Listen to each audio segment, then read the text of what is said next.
Dusome amagambo y'Imana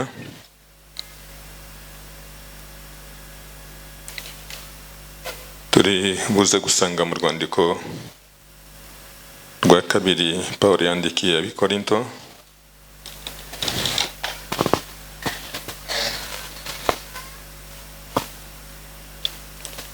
igice cyawo cya 13 umurongo wa 14 niwo murongo waho wa nyuma ngira ngo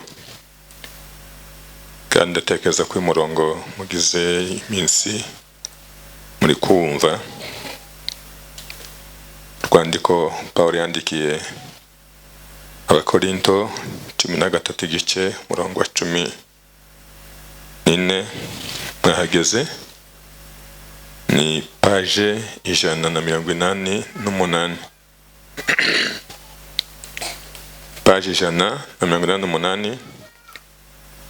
Umurongo uravuga ngo ubuntu bw'umwami wacu Yesu Kristo n'urukundo rw'Imana no kubana n'Umwuka Wera bibane namwe mwese. Ubuntu bw'umwami wacu Yesu Kristo n'urukundo rw'Imana no kubana n'Umwuka Wera bibane namwe mwese. Twonge dusome ndi murongo ubutumwa bwiza bwanditswe na Yohana 14 duhere ku murongo wa 15 turaza kugeza ku murongo wa 20. Ubutumwa bwiza bwanditswe na Yohana 14 ni page 110 murongo wa 15 tugeze ku murongo wa 20.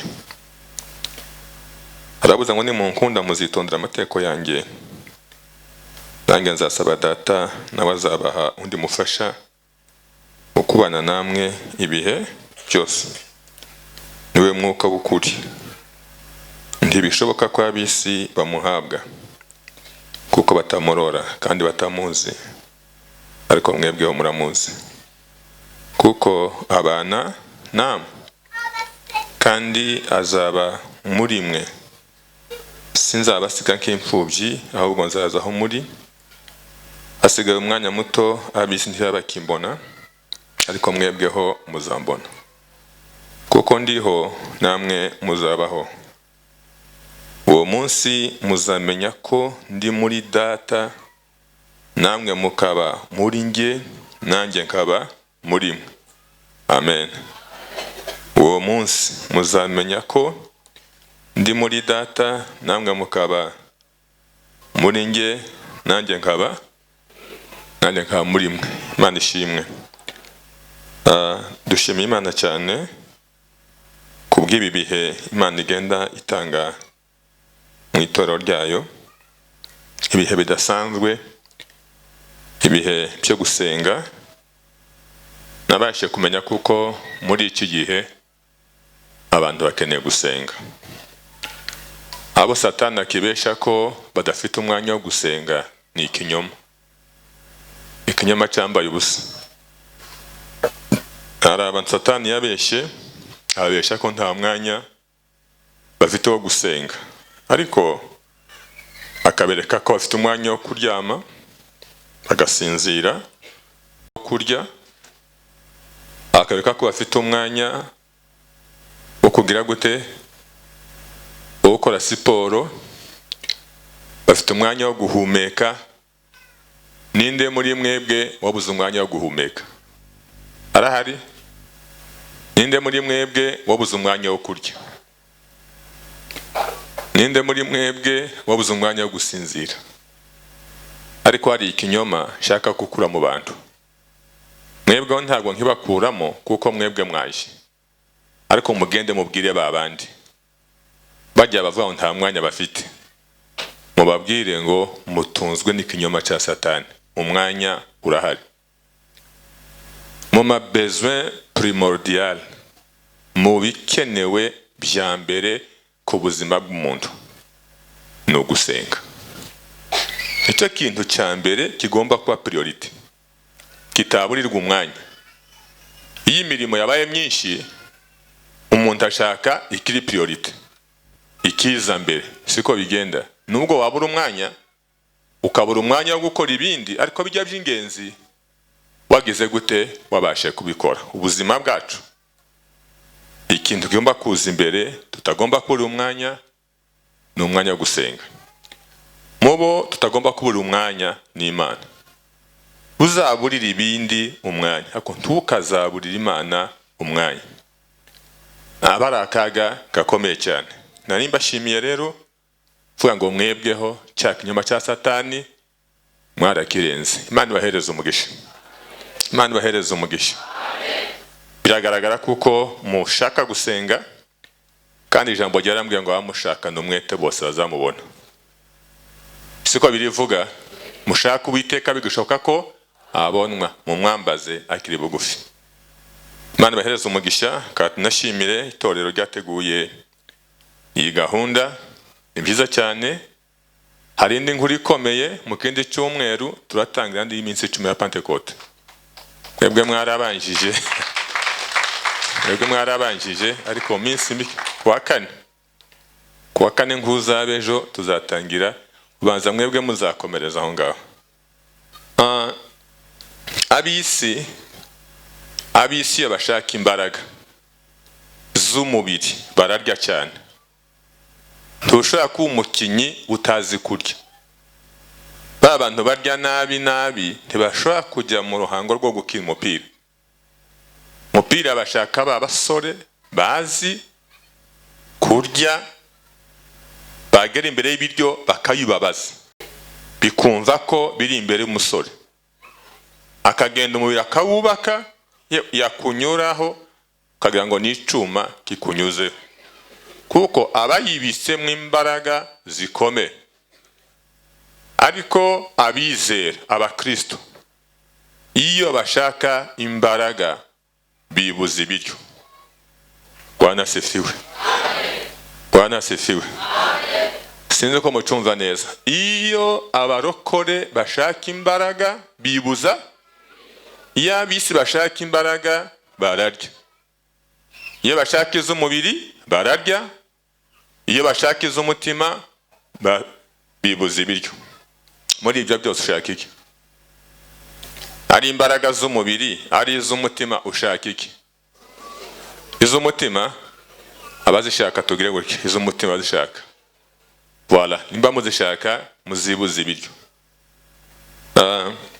Hari umuvugabutumwa wigeze kumbwiriza ubuhamya, ariko byari bizwi biraboneka. Yagiye mu ivugabutumwa, yaravuye hariya Goma aje hariya muri Huye, bamutumiye afite seminaire y'icyumweru. Tangira kuwa mbere baramwakira, uzi ko abadepere bazi kwakira cyane. Ararya kuwa mbere, ararya kuwa kabiri, ararya pe. Ageze kuwa gatatu yumva imbaraga z'ivugabutumwa zitangiye kumushiramo. Aja gusenga Imana, wankuye muri Kongo, mvugabutumwa ko numva imbaraga zinshizemo, biragenda bite? Ijwi riramubwira ngo urimo urahaga cyane. Ndushobora guhaga ibyo kurya by'umubiri ngo ni imbaraga ziki, ngo ni imbaraga z'umutima. Imana ibaheze umugisha kuko mwahisemo uyu mwanya ku imbere y'Imana mushaka imbaraga.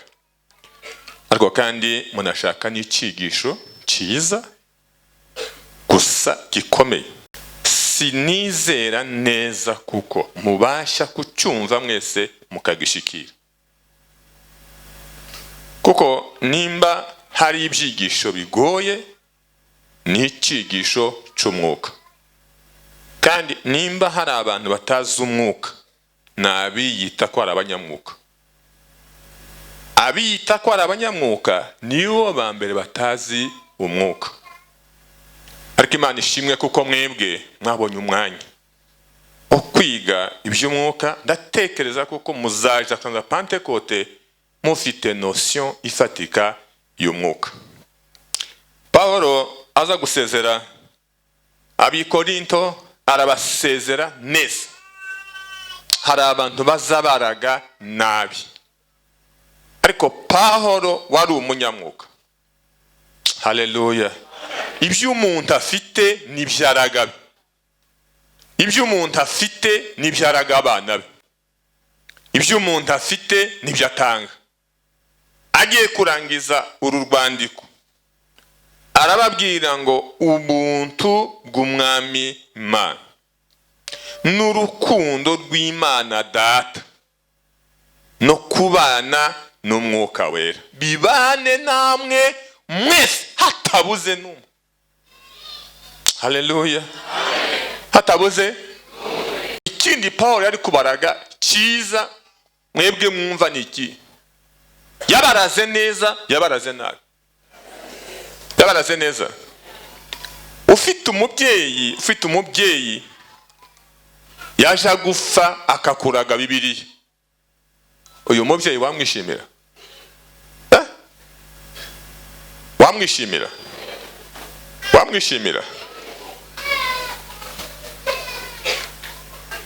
Jewe Bibiliya natunze ya mbere niyo papa yansigiye.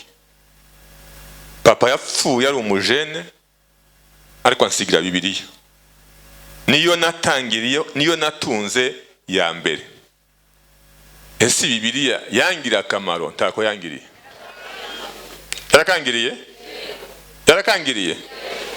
Ariko aparama ubireba ukabona umubyeyi asigiye umwana we Bibiliya, amusigiye isengesho, wavuga ati umubyeyi rwose arampemukiye. Ariko Paulo arasigira itoro ry'Ikorinto, abasabira abaraga ubuntu bw'Imana n'urukundo rw'Imana no kubana. Haleluya. Kubana niki? Kubana n'Umwuka Wera ni umuturanyi mwiza. Ni umuturanyi mwiza. Uturanye n'Umwuka, waba uturanye n'umuturanyi mwiza cyane cyane. Umwuka akaba voisin wawe, Umwuka akaba umuturanyi wawe. Bego umuturanyi mwiza. Hari igihe abantu baturana n'abavoisin, baturana bagaserezanya, bagahora mu nduru, bagahora mu biki, ariko tubashe guturana n'Umwuka twatura neza mu buzima bwacu bwose. Ndakwifuriza guturana n'Umwuka mu buzima bwawe bwose. Imana iguha umwuka muturane.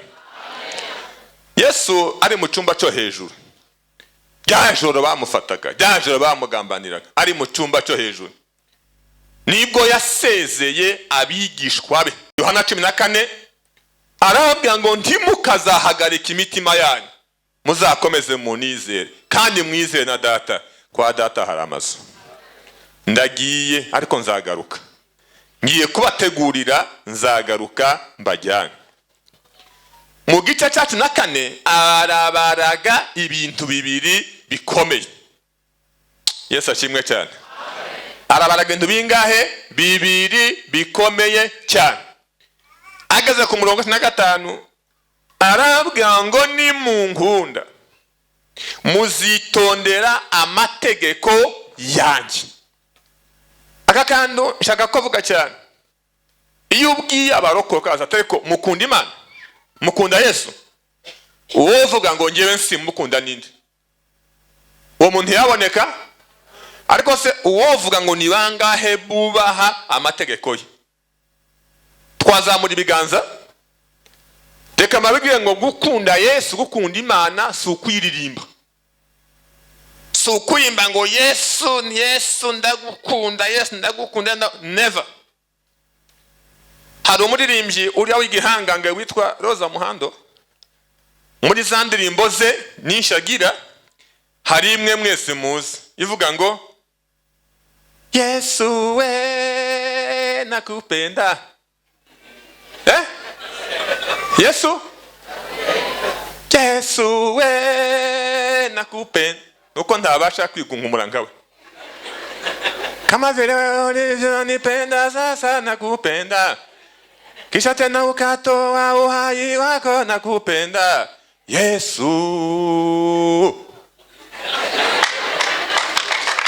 Gukunda Imana si biriya bya Roza Muhando. Hapana.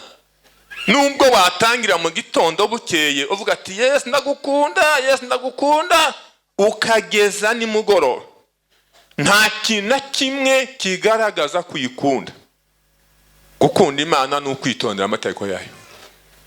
Arabwa ngo nimunkunda muzitondera amategeko yayo. Haleluya. Nimara kuyitondera nange nzakora iki? Nzasaba Data abohereze kado idasanzwe, abohereze undi mufasha wo kubana namwe ibihe. Mana ishimwe, yadusabiye Data, yadusabiye Data kado ikomeye, yadusabiye impano ikomeye. Ariko ni bande bazayihabwa? Kuri babandi bagira gute? Bubaha amategeko ya ngwizasa. Ibonye wubasha amategeko ya izija kwa Data nguriya mwana ndimo ndabona yubaha amategeko yawe, mukubita Umwuka Wera. Imana ikagira gute? Ikawutanga. Impamvu Yesu adusengera ntabwo tubasha gusenga nkawe. We azi uko azavugana na se. Ese uragira ngo umwana wa gitifu uko yobwira se niko mubwira? Hari igihe tuja kwa gitifu turi gutitira, tujanye ibyifuzo turi gutitira, ariko se umwana agira audience, agenda abona papa we nk'ibisanga.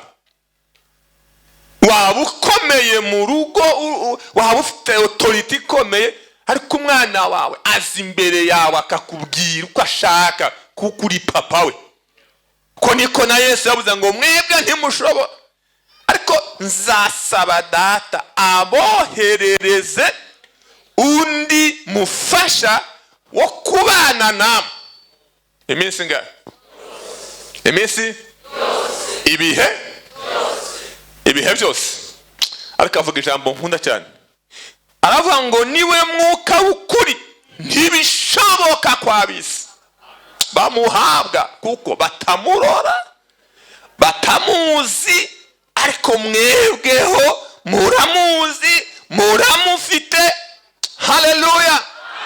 Uyu mwuka bisi ntibawugira, abisi ntibawuhabwa, uyu mwuka uhabwa, amen, uhabwa abubaha amategeko y'Imana, nibo bahabwa uyu mwuka. Ngo ntibishoboka kwa bisi bamubona. Akavuga ijambo zango hasigaye umwanya muto bisi ntibaye bakimona, ariko mwebweho muzagira gute? Mwebwe muzagira gute? Abisi ntibamubona, ariko twebwe abe tugira gute? Turamubona kuko abana natwe, aba muri twe, akorera muri twe. Aravuga ngo nico gituma uwo munsi muzamenya ko ndi muri Data. Haleluya. Muzamenya ko ndi muri Data, namwe mukaba muri nge, nanjye nkaba muri mwebwe. Umviyo relation. Muzamenya ko ndi muri Data. Yesu ari muri nde? Ari muri se. Hanyuma natwe tukaba muri nde? Tukaba muri Yesu, na Yesu akaba muri twe. Umwuka Wera si ikindi, ni Yesu uri muri twe. Iyo mpamvu yavuze ngo nzabohereza undi mufasha. Yesu yabaye mu isi akora ibye, agiye kugenda avuga ngo sinzabasiga nk'imfubyi, nzabohereza undi mufasha. Iyo umwuka ari muri, iyo tubana n'umwuka, ngiye kuba nk'ibintu nka bitanu nindangiza ndekera aho ngaho. Iyo tubana n'umwuka, icya mbere atubera umufasha. Atubera iki? Umufasha. Umufasha kako hakundi se twita abadamu ngo nabafasha bacu. Abadamu nabafasha? Abadamu, haleluya. Amen. Muri abafasha bacu? Ntabyo bananira kudufasha. Nasomye Bibiliya sanga abagabo benshi bagize ibibazo bitewe n'abafasha babo babafashije nabi. Hari igihe wibwira ngo ufite umufasha, aho kugufasha akagushyira mu kuzimu. Ninde wifakaje? Muzi umugore witwa Zereshi? Zereshi muramuzi? Ni mukande. Ni muka Hamani. Ninde wagendeye Hamani ko agomba gushaka igiti cyo kumanika Moridekayi? Ninde wifakaje? Ninde wateje Isiraheli ibibazo atari Yezebeli? Ninde wagendeye Ahabu inama yuko agomba gushaka abagabo b'ibigoryi bagashinja Naboti ibinyoma, akandika mu izina ry'umugabo bagashinja Naboti ibinyoma? Bamaze kumushinja ibinyoma, Bibiliya avuga ngo Naboti baramwica. Bamaze kumwica, message yaza ati Ahabu, manuka uje mu ruzabibu rwa Naboti, ikibazo twagikemuye. Ngo agenda yihuta muri urwo ruzabibu, arugeze Imana yarakara. Bibiliya ngo yohereza umuhanuzi Eliya, iramubwira ngo urishe kandi urazunguye. Ahimbwa zarigatiye amaraso ya Naboti, niyo zarigatira. Hari umuntu wo kwa Ahabu wapfuye arashingurwa. Muzasome Bibiliya neza. Bibiliya yarambwiye ngo umuntu wese wo kwa Ahabu yarafaga imbwa zikamurya. Yezebeli we zaramuriye zigeze ku gahanga no ku ntoki no ku mano, ukuntu yari abisize ziramutinya. Zari izindi ngingo, zigeze ku mazuru zisanga harimo impeta, zigeze ku matwi zisanga harimo amaherene, zigeze ku ntoki zisanga arasize, zigeze ku mano zisanga arasize. Imbwa ati bene uyu muntu ntaba. Turarya ibindi bice ariko ibibyo ibisi by'umuntu. Niko birivuga. Abo ntabwo ari abafasha, ariko Yesu yaravuze ngo nzobohereza undi mufasha. Umwuka Wera iyo turi kumwe atubera umufasha. Uyu mufasha bavuga parakletos cyangwa se avoka, umuvugizi.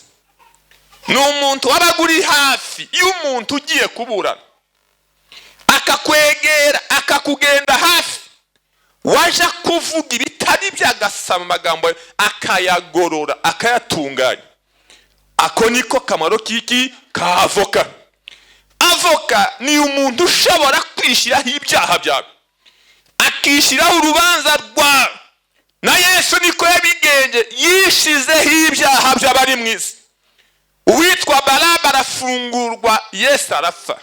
Yesu yari avoka, arangije atwohereza undi avoka, niwe mufasha uzabana namwe mu bihe byose. Mana ishimwe ko adusigiye umufasha wo kutudefanda. Iyo tugeze mu bibazo ntabwo tuzavuga ku bwacu, tuzaba dufite Umwuka Wera. Nongeye gukunda Pentekote, abigishwa ba Yesu basigaranye ibibazo mu isi Yesu amaze gupfa, ariko kuko bari bafite avoka wabavuganiraga, wabashigikiraga, wabadefandaga, ntacyo bigeze baba. Mana iguheze Umwuka Wera mu bane, akubere avoka, akubere umuvugizi. Hari ndimo nkunda cyane izivuga ngo mu ijuru imbere y'Imana mfite umuntu uvugira. Ni umukuru kandi yitwa. Menya yuko izina ryanje riri ku mutima we, ubwo mvugira nta mwanzi. Dufite avoka, haleluya. Dufite umuvugizi uzuvuga tutari. Uyu muvugizi namukunze cyane. Paulo yaravuze ngo niyo twananiwe gusenga kuko tutazi uko dukwiye gusenga, dufite umuvugizi uzuje imbere y'Imana akavuga ngo uriya mwana yarashaka kuvuga iki. Ntabwo wavugira Imana ngo yumve na langaje yawe, ariko Umwuka Wera ni uzo utunganya ibyo cyaka kuvuga. Ababyeyi barahanga baranumva cyane. Iyo ufite umwana umwana utangiye kuvuga, ninde uzomenya icyo umwana akeneye mbere y'abandi bose? Ni mama. Hari ukuntu umwana aza akora geste, mama akamenya ngo uriya mwana arashaka kwituma. kandi ugasanga nibyo. Mwebwe mutumve imvugo y'umwana ariko mama we akamenya ico umwana ashatse.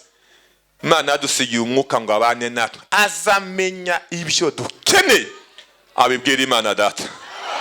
Imana ihabwe icubahiro. Iyo tubana n'umwuka atubera avoka, atubera umuvugizi, kandi koko umwuka atuvugira. Nimba ari umuntu utuvugira ni umwuka. Hari igihe ugira ikibazo kavuga ati iki cyo kirampita, ndahera hehe, ariko tugira umwuka utuvugira. Haleluya, haleluya. Nabonye umunsi mwavugira vrema, nabonye umunsi mwavugira. Nageze ahantu hamwe ngiye kuhayobora, sanga hari imbago nini cyane y'urusengero, ahantu bita mu Ijenda. Nimba harabahazi barambwira ati mushu, ikintu kitubabaza hanga nuko imbago yacu izihinga abanyamahanga. Udufashije ukaduha inombaga tukayikodesha, waba udukora ikintu gikomeye. Ndababwira ngo nkiraha ngaha nta munyamahanga wose kuyihinga, nimwe muzayihinga. Bukeye hatarashira iminsi haboneka ikibazo cy'imodoka y'akarere ka Nyabihu yatuzengereza. Abashumba bamwe batakebwe basanga umushumba kare, baravuga ati ubundi twagenda tugasabira imbago ya Jenda bakaduheza avance tukagura imodoka, ntituzasubiza amafaranga twitonze. Ati hamagara umushumba ayiguhereza. Abarampamagara bati mushumba, tejo turashaka dukora inama, ejo turashaka ino mbago, tuzashaka amafaranga tukwishyure. Mugira gute? Ndaha imbago igura imodoka y'akarere mu maparase 18, aba injo yigura, ubwo se muzayangarurira. Kubwira shefu ngo iyi mbago siniguha biroroshe, ndamwakanira. Gusubira mu Kristo ngo mbabwira ngo yewe yambago bayijyanye. Ubwo mbaye umuyobozi, mbaye igiki? Ndavuga nti inzira nimwe naje gusenga. Ndagenda ahantu ndikingirana iminsi 2, maze kwikingirana ngiye kurangiza amasengero, ntajwe numvise. Rata mwebwe muze kuyumva byihuse, ntajwe numvise. None nza kumenya abashumba bamugiriye iyo nama mbi, nsanga nibo nasimbuye aho ngaho. Tangira kuyibutsa amanyanga bakoze. Ese muribuka amanyanga mwase mukoze? Ntago muzi ko nabashiriye. Narabahishiriye, ngiye kubushyira ku mugaragaro ikiba kibi. Bati nyamushumba, ati vraiment ati hangane, turabitekinika neza ntugira ikibazo. Ngahe ni muri ko mu tekinika turagenda tubwire bahundi uzihinga, tumuhamagare, nahagera tumubwire ngo icyo kibazo cyacu namara hakane, avuga ati nta mafaranga mfite, pole sana. Nama ko yabariyora. Nazamutse mu gitondo nihuse, twamaze kubitekinika, tugiye ahantu turiyakira cyane. Wa mugabo turamuhamagaye, turamutekereje ikibazo, aravuga ati pole kabisa, rwose bashumba, iyi saha nta n'ifaranga na rimwe mfite. Avuga ati Imana urakoze we, Imana izisubiza, Imana izituvuganira, Mwuka azatuvuganira, akadutambutsa utari gutambuka, akavuga ibyo dushaka tutari kwishoborera, akageraho tutagera. Amen. Azagera, azavuga nabo tuvuga nabo. Icyo ni icyambere Umwuka Wera adukorera iyo turi kumwe nawe. Igikorwa cya kabiri Umwuka dukorera, cyakora kiraza kubagora gatoya, kandi nakivuga gato cyane kuko kiza kubagora. Ikizatubwira ko tubana, ikizakubwira ko umuntu abana n'umwuka, nuko umwuka muhindura, regenere, guhindura.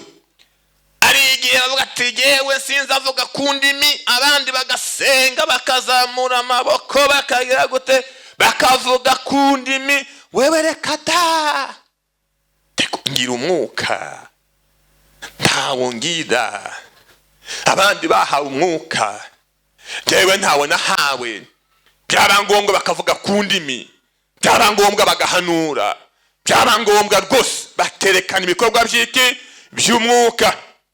Ibyo si byo bigaragaza umwuka.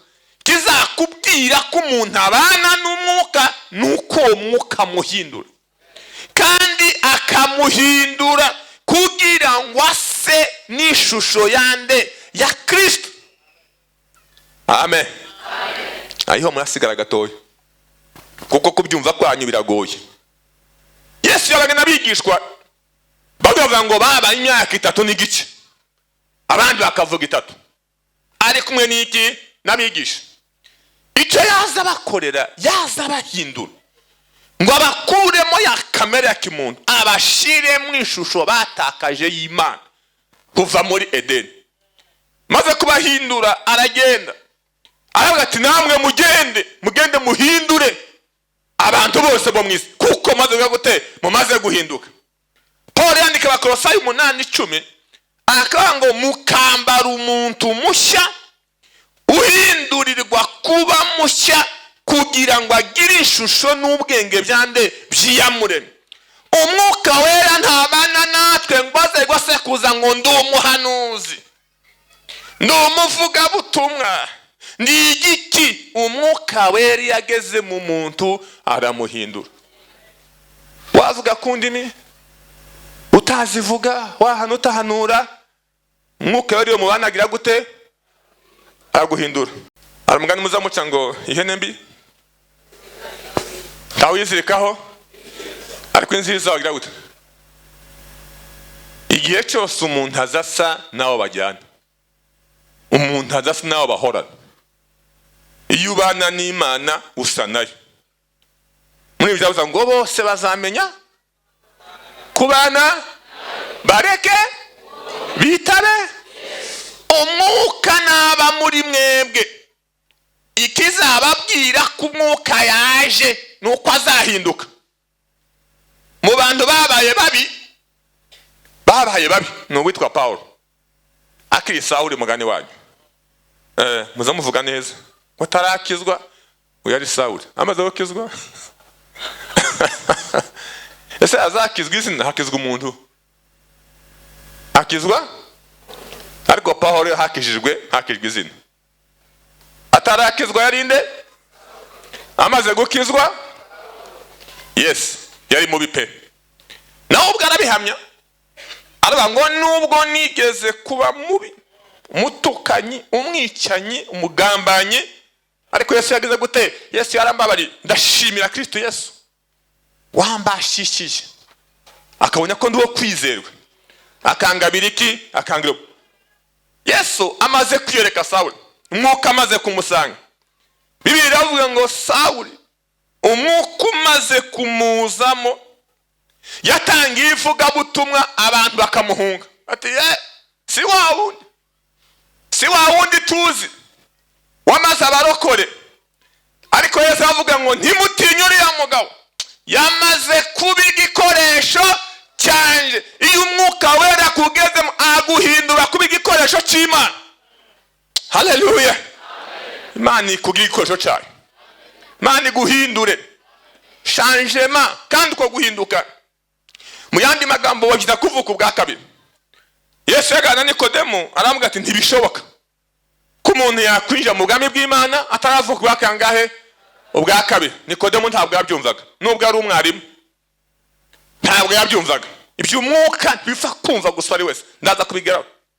Akateko z'umuntu yakwinjira mu nda nyina akuze hange akongera akavuka.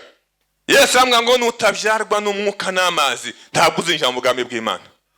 Yesu akubwira ko agomba kuvuka ubwa kangahe? Kuvuka ubwa kabiri. Iyaje muri iyabana natwe atubyara ubwa kangahe? Twese twavutse kangahe?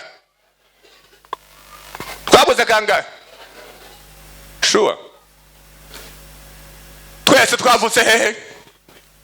Buri muntu wese uri ahanga afite papa afite mama, uko byamera kose. Aho utamufite nimba napfuye ariko arahari, yarahabaye uko ndibavutse ku giti.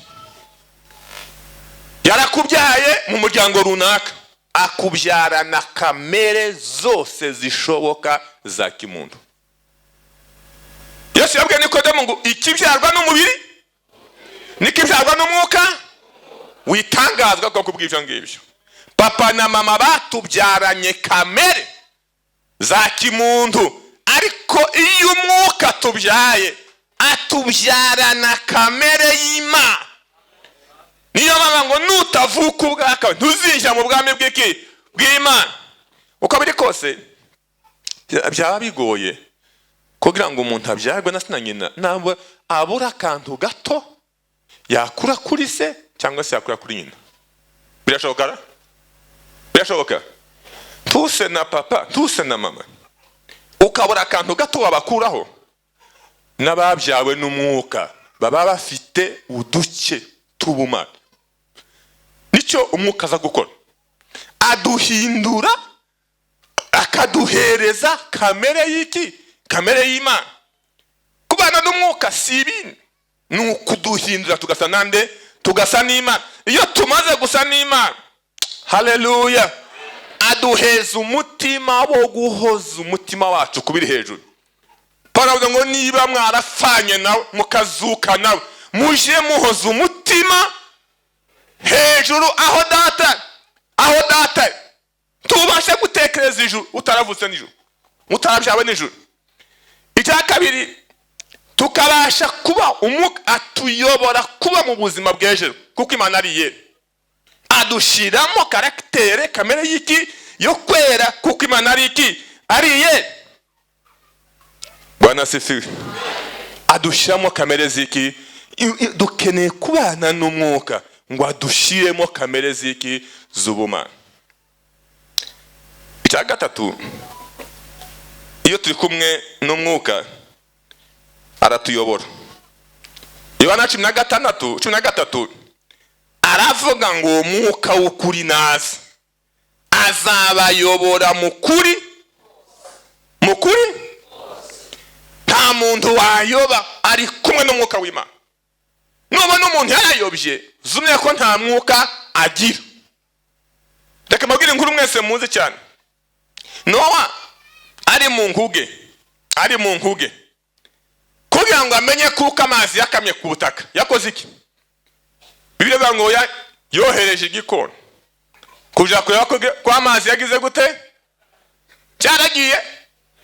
Cyaragarutse? Cyakoze iki? Cyarajaye jara kirajara nticyagaruka. Ubanza cyarayoboye inzira nk'uko yariri. Cyarayobye. Nubonye ko kitagarutse, aravuga ngo muri ibi bintu byose turi kumwe mu nkuge, reka nohereze ikindi kitabasha kuyoba, ngo yohereze inuma. Yohereze iki? Inuma. Inuma ngo iragenda irazenguruka ku isi. Haleluya. Bwana asifiwe. Irazenguruka iragaruka. Nowa ayisingira he? Mu idirisha. Iminsinga yongera kuyohereza. Iragenda irazenguruka kugira ngo imwereke ko amazi ari kugabanuka. Ngo ifate ikibabi cy'igiti irakizana kugira ngo yereke Nowa ko amazi agira gute? Yakamye. Inuma ni ishusho y'umwuka utazayoba. Ntabwo yayoba. Parabuze ngo abayoborwa n'umwuka w'Imana bose, abo nibo bana b'Imana. Dukeneye kubana n'umwuka ngo atuyobore. Atuyobore mu kuri, atuyobore muri sainte doctrine, atuyobore mu ijambo rya. Hano ku isi hari abantu benshi bayobye kandi bakayoba bavuga ko bari mu mwuka. Cyo murabibona? Mujya muyibona? Ngo ntituja gusenga mu rusenga nta mani hari, ako turaja mu gishanga no mu bihuru. Haba mwabonye? Barayobye ntibayobye. Kandi attention, n'umuntu wagize gute? Wayobye abeshera umwuka. Umuntu wayobye abeshera umwuka ni hatari. Ariko umwuka w'Imana ntabwo uyoba. Umwuka w'Imana aratuyobora akazatugezayo. Bwana asifiwe. akazagira gute, akazatugeza. Impamvu agomba kutuyobora ntabwo tuzi inzira, se turayizi, tuzi iyo tujya, iyo tujya turahazi. Ninde wabaye nkugere, ninde wageze watubwira amakuru? Natambuka atumwe mikoro atubwira amakuru yawe. Hari uhari? Ijuru rirahari ntarihari? Ninde wageze, ninde wagezeyo? Ijuru rirahari, turibwirijwe n'Umwuka Wera. Haleluya. Hari inkuru yamfashije muri Bibiliya mu gice cya 24 igitabo cy'Itangiriro. Abraham agiye gusaza, arafata umugaragu we Eliyazari, amubwira ati subira muri bene wacu uje kundambageza umugeni w'umwana wanje Isaka, tukazamushakira umukobwa wo muri iki gihugu ntuyemo. Amuheza ibikorwa byose, amuheza inkwano zose. Abraham yari umukire. Eliyazari agiye mu gihugu atazi, agiye mu bantu atazi, ariko ngo ashyira hasi arasenga. Dusenga Imana ivuga, dusenga Imana ikora, dusenga Imana isubiza. Aravuga ati ndagiye Mana ningera ku gisima kwiriba abakobwa baza kuvoma, umukobwa ndi busaba amazi yo kunywa, akayamba akemera no kugaburira ingamiya, uwo abari uzabatanje nde databuja. Ngo ageze kwiriba aricara, kuko nta mukobwa yarazi. Imana ishimwe, nta mukobwa yarazi. Ngo hamanuka Rebeka aje kuvoma n'ikibindi cye, aravoma arangije amusaba amazi. Bati si ukuyaguha gusa n'ingamiya zawe ndazuhira. Eliyazari ati nibi nasabye Imana, Imana ishimwe. Hanga atari ko se iwanyu nabonaho ndaza, nabonaho ndara? Bati cyo gusa se wabonaho urahara n'ingamiya zawe zabona ikiraro nta kibazo. Eliyazari abonye igisubizo, arazamusa na Rebeka. Abageze mu rugo, ageze mu rugo avuga ikimuzanye, avuga amakuru ko yaje gushaka iki, umugeni. Bamubwira arahanga ejo turagusubiza. Okay, mu gitondo inkuru yanejeje. Musaza we na nyina baravuga tumugeni turamukwemereye, ariko uramusiga nyuma y'iminsi 10 azagira gute, azaza. Eliyazari ati ntimungore, urugendo rwanje Imana agize gute, yaruhaye ihirwe. Batoke reka twibarize umukobwa irimuva mu kanwa. Babaje Rebeka aravuga ngo uyu mugabo turagira gute, turajyana. Agiye he? Azi sheri, azuge kumurongora, turagira gute, turajyana. Batuga umukobwa byemeye. Bega umukobwa nta kwitegura, nta gushaka ibirongoranwa, sibyo? Turagira gute, turajyana. Mu gitondo yaza amukubita ku ngamiya n'abaje, ngo baragenda. Rebeka yagiye hatazi, ariko yarari kumwe na Eliyazari wari uzi inzira. Ntabwo tuzi aho tujya, ariko Umwuka ni uzi inzira. Haleluya. Imana ihabwe icyubahiro. Ntabwo tuzi ijuru, ntabwo tuzi uko tuzagera. Ndabyibuka ngira umwana, twageze turimba mu rusengero ngo tuzagenda gute, ngo tuzagenda gutya bwana. Tukazamura iki, ngo tuzagenda gutya. Gutya se nuvuga gute? Eliyazari ajyana nande, ajyana na Rebeka atazi yaje. Ngo mu mafu ya nimugoroba Eliyazari ngo arasohoka mu rugo, ngo agenda yitembeza nimugoroba ku gasozi, yakora ka siporo. Warangiza ingamiya Rebeka ngo amukubise amaso, avuga turiya ninde? Bati ni databuja, uriya niwe sheri wawe. Ngo ava ku ngamiya yitwikira mu mutwe, abageni batakigira isoni, yitwikira mu mutwe. Ngo ageze kwa Isaka ngo amutekereze uko byagenze. Isaka amujyana mu ihema rya nyina, amugira umugore aramukundwa akaza. Ntabwo tuzi yo tuje ariko umwuka yaje kuturambagiza. Haleluya. Nakurikiza inkuru ngo ndebe ko Isaka yavuga atari ku kigore banzane n'ikibi. Haraho mwabisomye? Uko Eliyazari yamurambagije niko Isaka yagize gute? Yamwemeye. Umwuka Wera azaturambagiza adushingira umukwe tudafite inenge. Haleluya. Turi kumwe n'umwuka karaturambagiza. Kandi ibyo azemera n'umukwe azababyemera. Vraiment.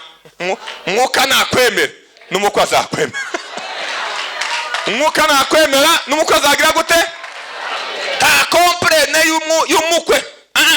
Umwuka afa kuba yagize gute? Yabyemeye. Ese muzi inkuru za Esteri? Hari umugore wari ushinzwe kureba abakobwa no kubarera. Buri mukobwa yagerageje kuja kwiyereka umwami. Ariko igihe cya Esteri kigeze yamudomye akata. Batuwo niwiteshuwo bizaba birangiye. Tindabyemeye. Ibyo umwuka yemeye n'umukwe arabyemera. Turi kumwe n'umwuka ngo aturambagize. Kandi umwuka azagayo. Nushaka kuza ufate neza. Nushaka kuza ufate umwuka neza. Nakurejeta. Nakugaye. Ntaco Kristo yakora. Vraiment. Ibyo mbabwiye ni ukuri. Ntaco Kristo yakora. Umwuka nakurejeta. Nakurambagiza agasanga ufite utugeso n'utundi umwuka akakurejeta. Nasanze abantu bazaba n'umwuka ariko bakabaza umwuka. Uzi ko abantu bazabaza umwuka? Nirindi somo uzayitegure. Kubabaza iki? Pawulo aravuga ntimugateze umwuka w'Imana iki? Agahinda. Hari abantu bazawuteza iki? Agahinda. Hari abantu bateje umwuka w'Imana iki? Umwuka akabaho ngaha babaye. Umwuka akakwinginga, umwuka akaguhenda, akakwereka ibyaha, akagukosora, ukanga, ukinangira. Kubabaza umwuka n'ukwinangira. Ariko hari inkuru nasomye yambabaje. Yarambwiye ngo iyo tubabaje umwuka akatubwira tukinangira ngo igihe kiza kigira nawe akatunangira. Akagira gute? Umwuka akakunangira nubwo hoze iki ntiwakwihana. Kuko umwuka yagize gute? Yarakunangiye kuko wamubabaje. Umwuka atuyobora mu kuri kose, atuyobora mu gukiranuka, atuyobora mu kwera. Ujya impamvu n'abantu benshi badakiranuka tukabirimba tukabasakuza. Ntushobora gukiranuka ku mbaraga zawe. Ni umwuka ukuyobora. Haleluya. Haleluya. Yesu niwe muco waje amurikira. Yemera intege nke. Amurikira. Umwuka ni wuzu utwereka. Umwuka ni wuzu utwereka gukiranuka. Tudafite umwuka ntabwo twagira gute? Ntabwo twabasha kubyishoboza. Hari ama decision, hari ibyemezo twafashe. Umwuka atagize gute? Atabigizemo uruhare. Tukiyobora akatureka. Ariko twayoborwa n'umwuka ntacyo twaba. Atuyobora heza. Mureke tubane n'umwuka narangiza aze agire gute? Atuyobore mu kuri, atuyobore ahashaka kuko niwuzi ahagomba kutujyana. Umwuka yarakuyobora. Icya gatatu. Cya kane, umwuka aradukomeza. Agira gute? Aradukomeza. Iyi si turimo cyangwa mu ndebe neza gatoya. Iyi si turimo ni isi y'amakuba. Ni isi y'ibyago. Ni isi y'amarira. Ni isi ya deception. Ni isi yo kwiheba. Ni isi y'amarira. Ni isi yo gucika intege. Yesu yaravuze ngo ibyo mbibabwiye hakiri kare. Mugira amahoro muri njye. Ariko mu isi muzabona amakuba. Ariko ni muhumure nanesheje iki? Nanesheje isi. uzakubwira ngo muri iyi si iyo uri muri Kristo Yesu uba uri mu munyenga, iryo si ijambo ry'Imana. Akandi kabagusha nimba gusha ndabagarura, nta kibazo. Nimba gusha ndabagarura. Uzakubwira ngo iyo turi muri Yesu tuba turi mu munyenga, ni bongo, kinyama cyambaye ubusa. Iyo turi muri Yesu tuba turi adui wa Satani. Iyo winjiye muri Yesu ubu declare ku mugaragaro intambara nande na Satani. Reba uko Satani ataryama, ntasinzire, akora ku manywa na nijoro. Petero yavuze ngo ameze nk'intare igira gute? Izerera ishaka. We ntasinzira ko twe turasinzira, akora amanywa na nijoro, araduhiga. Ariko ikizadufasha muri ibyo byose, Yesu yadusigiye umwuka wo kudukomeza muri uru rugendo.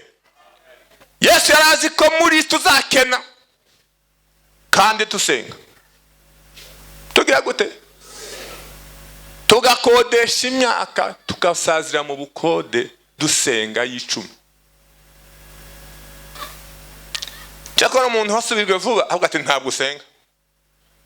Ntabwo ugira gute? We nimba arakubise bikaza avuga ko abantu batasubirirwa atagira gute? Badasenga. Ariko hari igihe usenga agaceceka, akagira gute? Agaceceka. Ushobora gusenga mu bakobwa batunganye bakwiye, ukaba intangarugero, ukagera muri 40 nta urakuvugisha. Uba hehe? Mu bihuru, mu butayu, mu rusengero, imyaka ingahe? 40. Yesu arumva ati yumva. Ibiri priorite kwa Yesu sukugweza umugabo. Ibyo Yesu yishimira no kwiba hafi kagweza ubugingo. Nibyo sibyo? Nibyo? Ariko nubwo yemeze gutyo aguha imbaraga zo gukomera. Jambo ryarambwiye ngo mu gashamba ka Gethsemane Yesu bwe ari masenga ababaye, avuga ati data niba bishoboka kiriya gikombe kindeze. Kiyarababaye? Imana yakoze iki? Bibiliya irambwira ngo yohereje marayika amwongerera imbaraga.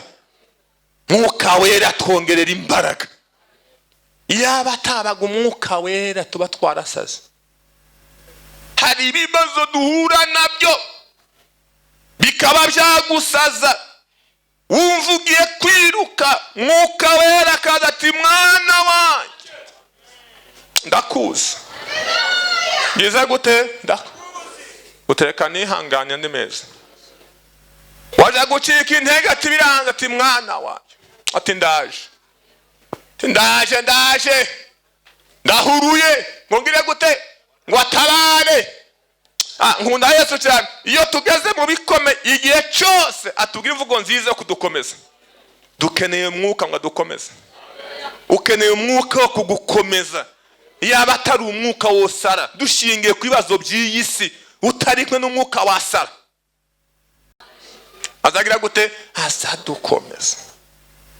Muri iyi si duhura n'ibigeragezo, duhura n'intambara, tugafakara turi abana.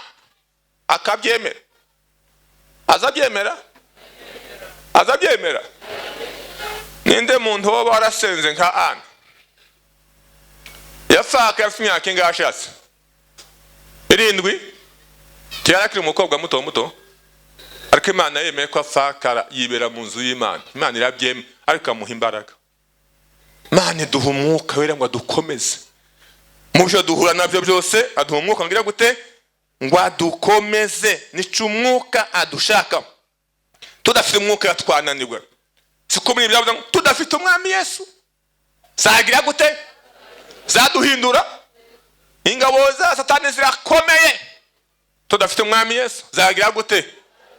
Ziza zigira ngo ziduhindure, akaintervene, agaseruka. Siko amwe Zaburi yavuze ngo numufasha utabura kuboneka mu byago, ngo nicyo gituma tutazatinya naho isi yahinduka, naho imisozi yakurwa hari, naho amazi yahorera, igihe cyose n'umufasha udukomeza mu byago byacu, mu makuba yacu. Umwuka arahari ngo agire gute? Ngo agukomeze. Nimugoroba musenga Imana, umwuka amanuka gukomeza. Uri mu bibazo bitumvikana, kandi icyo ngudi Umwuka Wera agukomeza. Ababyeyi bakubyaye batabasha gukomeza, ababyeyi barakujugunya, umwuka akagutora akagukomeza, avuga ati mwana wanjye tutinye ndi kumwe, nzabana. Mwuka aradukomeza, mwuka gukomeze mu byo unyuramo byose, mwuka gukomeze mu byo uri kunyuramo byose, umwuka agire gute? Agukomeze. Dukeneye mwuka ngo dukomeze. Tudafite Umwuka Wera ntabwo twashobora. Hari umuntu byavuze ngo ngewe ubwanjye ntabwo nashobora. Siko umuntu byavuze, ngewe ubwanjye ntabwo nashobora amagambo ya Satani, ariko ndasenga Imana mvuga ngo cyane umuriro, cyane umuriro, cyane umuriro. Umuriro ni ubuhe? Ni Umwuka Wera. Ntabwo twabishobora. Hari igihe ugomba kumva biranze pe.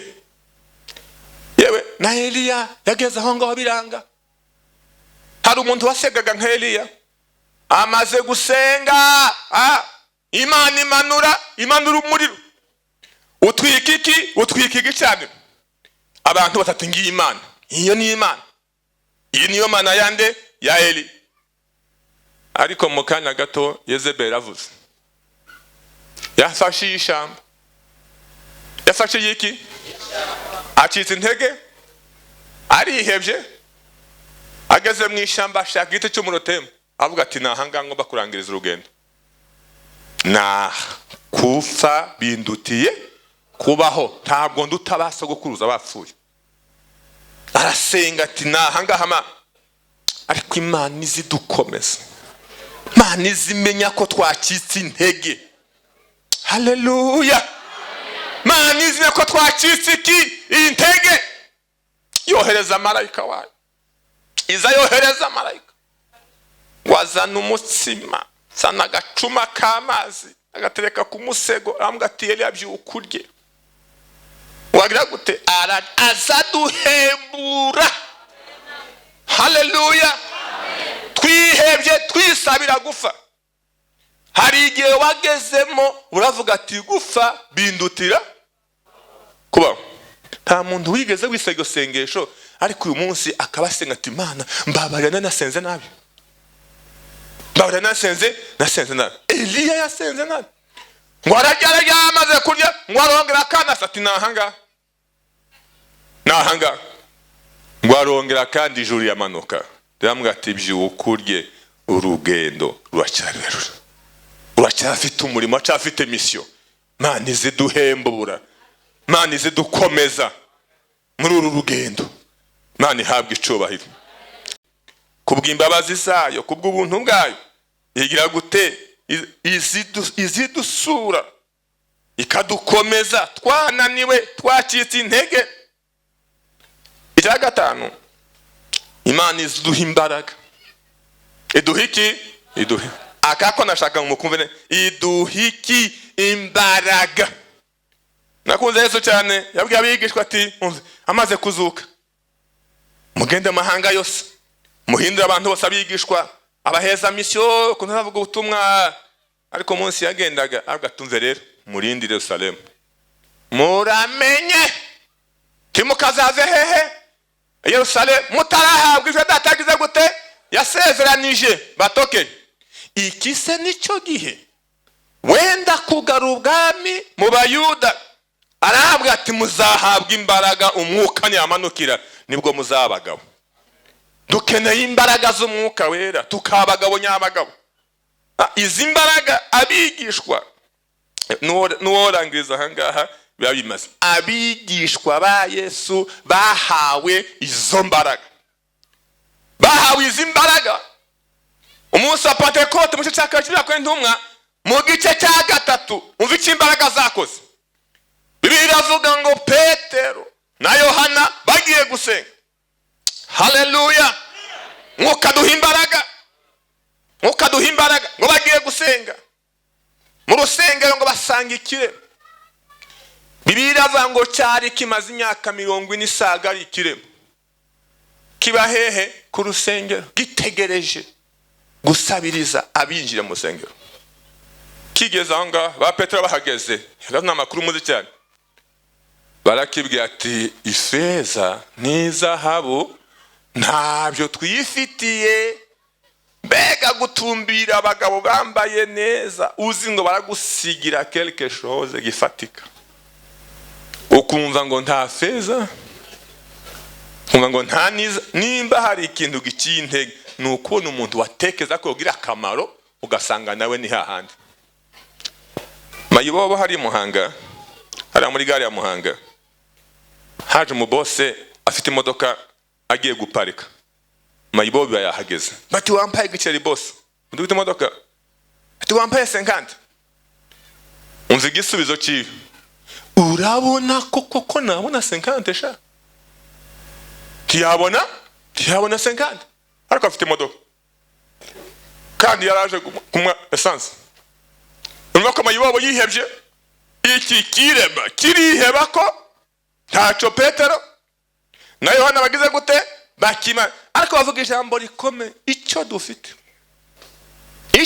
nicyo tuguha mu izina rya Yesu. Haguruka ugende. Kirahaguruka. Abagihaye amafeza n'amazahabu ntibagihagurukisha. Umwuka duha imbaraga zo guhagurutsa ibirema. Umwuka duha imbaraga zo gukora ibyo abantu badashoboye. Ngo kimaze guhaguruka, ngo kinjira nawo mu rusengero, abantu baratangara, barakimenya, bahimbaza izina ry'Imana. Nakunze abigishwa, imbaraga bari bafite zatumaga bakora ibitangaza, izina ry'Imana rigahabwa icubahiro. Mu gihe twebwe ab'iki gihe iyo Imana dukoresheje gatoya nitwe tujana icubahiro. Ngaye banumvise, Mwanumvise uyu munsi hagize umuntu wagutse ikirema hanga, yavuga ko ari Imana ibikoze, yavuga ati mpagurutse ibirema, narasenze mpagurutse ibirema, narasenze nkori, nasengeye umuntu. Imbaraga z'Imana z'umwuka iyo ziturimo, ibyo Imana ikora byose icubahiro gisubirana Imana. Imana yarihabwa iki? Icubahiro. Abantu barashungera, abafarisa baraza, abakuru baraza, ibintu birakomera. Bati nizihe mbaraga, nirihe zina ryabahesheje gukora ibi bitangaza? Bati nta handi ziva, ni muri rya zina rya Yesu mwishe mukamubamba. Bumva bacumiswe mu mitima, barabajyana, barahenda. Iyo nsoma ino nkuru neza cyane, abantu nitubareka barahindura abantu bose, nitubafunga ni hahandi abaturage bari revolte. Ariko igihe cyarageze abantu bafunga, ijambo ryambwiye ngo bugiye guca basanga inzugi zakinguse. Abigishwa bageze gute? Basohotse. Imbaraga z'Umwuka Wera zikingura inzugi, zigakingura tukavamo. Imana ishimwe. Imbaraga zigukingurire gereza urimo. Aya masengesho arangire umwuka gukinguriye gereza urimo. Paulo na Sandra bari muri gereza, imiryango ikinze, amadirisha akinze, ariko ngo mu gicuku barasenga. Haleluya. Bagira gute? Barasenga, bararirimba, inzugi zigira gute? Zirakinguka. Umwuka akingura inzugi. Umwuka afite imbaraga zo gukingura tugatambuka. Hari inzugi Satani yagukingira, hari twagereza Satani yagukingiyemo, ariko aya masengesho nakubohore mu izina rya Yesu. Aya masengesho gukurire ya miryango ikinguke. Ariko nakunze Imana rero, hari akantu kaza kansetsa cyane. Ni gute amadirisha yakinguse n'inzugi zigakinguka, n'iminyururu ikadohoka hakabura n'umwe wacika. Hari wacitse? Kuki batacitse? Umwuka yakinguye inzugi arangiza arabafata kugira ngo umurinzi wa Grace nagire gute nawe yizere. Imana igukingurire Umwuka Wera, buri muntu asengera isengesho, Imana imukingurire imiryango yagize gute yafunzwe imbere yawe, kugira ngo utambuka ugasanga imiryango irakinze. Vraiment ugira ngo ukore nk'abantu ugasanga imiryango irakinze. Hari abantu Satani yakingiranye ashiramwo ingufuri n'izindi kuyikura, ariko hamwe n'imbaraga z'Umwuka Wera azagukingurira. Si wakinguriye Petero? Murabyibuka? Si wakinguriye Petero? Icyanyuma? Masara ashize. Kadusenge Imana. Imana iguhe imbaraga z'Umwuka Wera. Imana iguhe imbaraga z'Umwuka Wera. Umwuka aduhishurira ibintu bikomeye by'Imana. Teka amaheze uno murongo mujye kusoma niturangiza turekera aho ngaho. Urwandiko rwa mbere rwa Korinto 2 murongo wa 10 n'umushaka mbere kwa 9 mugeze kwa 16. Ntabwo ndibuza kuvugaho. Ninde wawunsomera wihuse cyane? Urwandiko rwa mbere rwa Korinto igice cya 2 murongo wa 9 ageze kwa 16. Mwumva ukuntu Umwuka aduhishurira ibitekerezo n'imigambi y'Imana ikomeye. Nta muntu wahageze. Basi ninde muntu uri ahangaha muri ano masengesho wareba umuntu bicaranye akavuga ibyo yatekereza? Arari? Nta n'umwe? None muziki buriya nimba mutabasha kumenya ibyo mugenzi atekereza ubwo muziki komeza. Keretse umwuka wa wundi umurimo ni uzumenya. N'Imana niko nta wabimenya keretse umwuka wayo. Ariko twebweho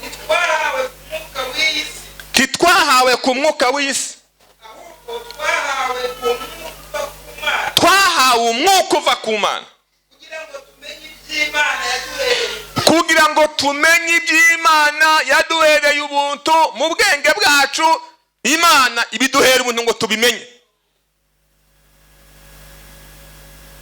Komeza kuri 16. Ari byo tuvuga ariko ntituvugisha amagambo akomoka mu bwenge bw'abantu. Ibyo tuvuga si amagambo akomoka mu bwenge bw'abantu, ahubwo tubivugisha akomoka ku mwuka. Tubivugisha amagambo ava ku mwuka. Dusobanuza iby'umwuka bindi. Ariko umuntu wa kamere yemera iby'umwuka w'Imana. Umuntu wa kamere ntabyemera kuko ari kuri we ni ubupfu,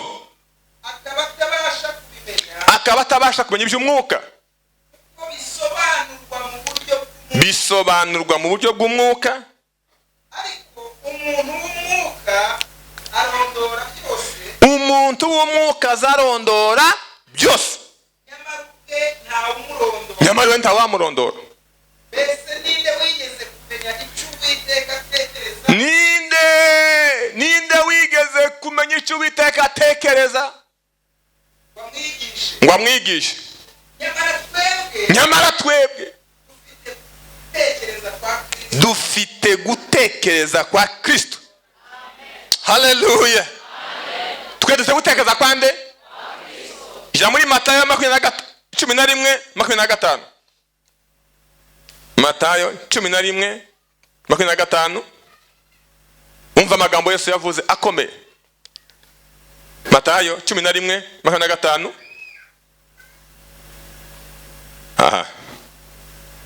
Nta wundi wahagera.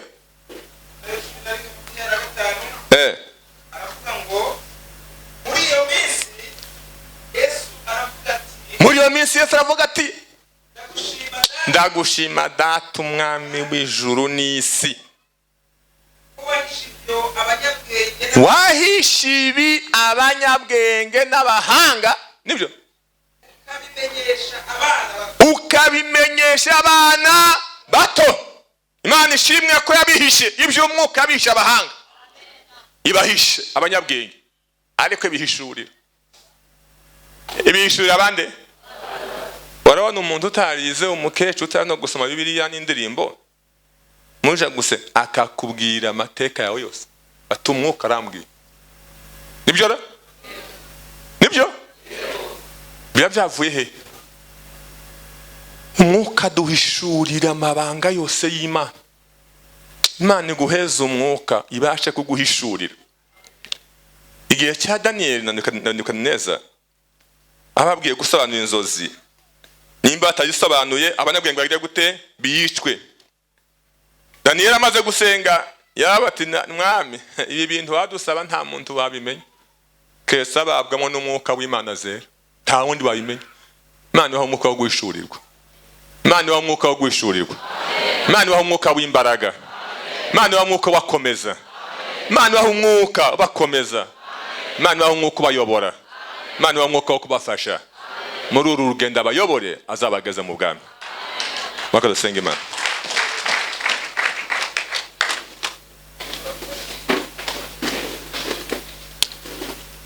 Kadusenge, vuga amagambo make wizeye, ubwira Imana ngo Mana ndashaka uwo mwuka. Dushaka uwo mwuka wera, ni Yesu wawutugene. Dushaka uwo mwuka wera, ni Yesu wawutugene. Turagusaba mwami Yesu, twohereze uwo mufasha wacu, kuko dufite intambara ikomeye mu isi.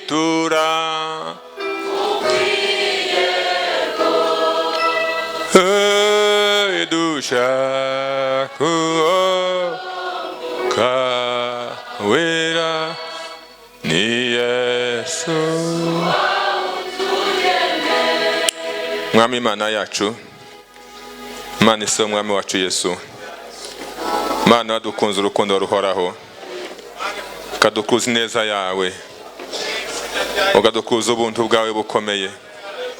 Abatawufite ubahe muri iyi minsi abakomeze, abatawufite ubahe muri iyi minsi ababere umufasha. Muri iyi si dutuyemo n'isi ibibazo, n'isi y'akaga, n'isi y'intambara, ariko dukeneye umwuka wawe. Abato n'abakuru turawukeneye, abagabo n'abagore turawukeneye, abasore n'abakobwa turawukeneye, abanyetorero turawukeneye.